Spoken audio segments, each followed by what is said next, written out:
ভাবুন তো, আমরা প্রতিদিন মাটির উপর হাঁটি, নিজের মতো করে জীবন কাটাই, কিন্তু খুব কম সময় আমরা ভাবি এই মাটির নিচে আসলে কি আছে। শুধু মাটি আর পাথর, নাকি এর নিচে লুকিয়ে আছে আরও কিছু? এই প্রশ্নটা নতুন না, অনেক পুরনো সময় ধরে মানুষ সেটা নিয়ে ভাবছে। অনেক প্রাচীন বিশ্বাস অনুযায়ী পৃথিবীর নিচে আছে এক আলাদা জগৎ। হিন্দু পুরাণে এই জায়গাকে বলা হয় পাতাল লোক। এই জায়গাকে ভয়ঙ্কর হিসেবে দেখানো হয়নি, বরং বলা হয়েছে এটা এক শান্ত, সুন্দর, সমৃদ্ধ জগৎ, যেখানে রয়েছে ঝলমলে প্রসাদ, সোনা দিয়ে তৈরি স্থাপনা আর এক অদ্ভুত আলো। এই জগতের বাসিন্দা হিসেবে বলা হয় নাগদের কথা।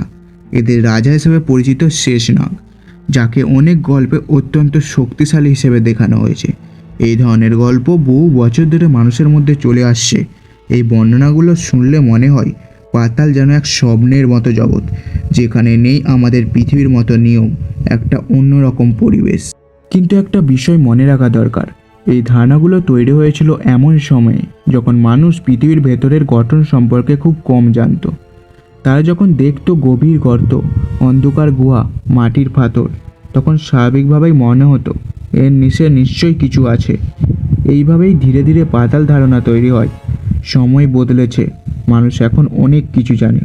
বিজ্ঞান অনুযায়ী পৃথিবীর নিচে কোনো আলাদা পাতাল জগৎ নেই। পৃথিবী কয়েকটি স্তরে গঠিত। সবচেয়ে উপরে রয়েছে সেই অংশ যেখানে আমরা বাস করি। এর নিচে রয়েছে এমন স্তর যেখানে তাপমাত্রা ধীরে ধীরে বাড়তে থাকে, আর আরও গভীরে অত্যন্ত গরম একটি কেন্দ্র। মাটির নিচে যত গভীর যাওয়া যায় ততই তাপমাত্রা বাড়তে থাকে। প্রথমে সেটা বোঝা যায় না, কিন্তু কিছুটা নিচে নামলেই গরমটা স্পষ্টভাবে অনুভব করা যায়। আরও গভীরে গেলে পরিস্থিতি এমন হয়ে যায় সেখানে কোনো মানুষ বেঁচে থাকতে পারবে না। এই কারণেই মানুষ এখনও পৃথিবীর খুব গভীরে পৌঁছাতে পারেনি। পৃথিবীর গভীরে এই তাপমাত্রা আমরা বুঝতে পারি আগ্নেয়গিরির মাধ্যমে। যখন মাটির নিচে গলিত পদার্থ বাইরে বেরিয়ে আসে, তখন বোঝা যায় ভেতরে কত শক্তি লুকিয়ে আছে। তবু একটা বিষয় মানুষকে ভাবায়, পৃথিবীর নিচে এমন কিছু জায়গা আছে যা দেখতে একেবারেই আলাদা। বিশাল বিশাল গুহা, অন্ধকারে ঢাকা, সেখানে ঢুকলে মনে হয় একটা অন্য জগতে চলে এসেছি। এই ধরনের জায়গায় একটি উদাহরণ হলো সনডং কাভ। এই গুহার ভেতরে রয়েছে জঙ্গল, নদী, এমনকি আলাদা পরিবেশও তৈরি হয়। এই ধরনের জায়গা দেখে অনেকেই মনে করে পুরনো গল্পগুলোর পেছনে কিছু বাস্তব কারণ থাকতে পারে। গুহার ভেতরে গেলে একটা আলাদা অনুভূতি হয়। আলো কমে যায়, চারিদিকে অন্ধকার থাকে, শব্দগুলো প্রতিধ্বনি হয়ে ফিরে আসে। এই পরিবেশটাই রহস্যের অনুভূতি তৈরি করে। এছাড়াও কিছু মানুষ এমন ধারণাও দেয় পৃথিবীর ভেতরে এখনও অনেক কিছু অজানা রয়েছে। একটু ধারণা বলে পৃথিবীর ভেতরে ফাঁকা জায়গা থাকতে পারে। এই ধারণাকে অনেক সময় হোলো আর্থ বলা হয়। এই তত্ত্ব অনুযায়ী পৃথিবীর ভেতরে থাকতে পারে একটি আলাদা জগৎ।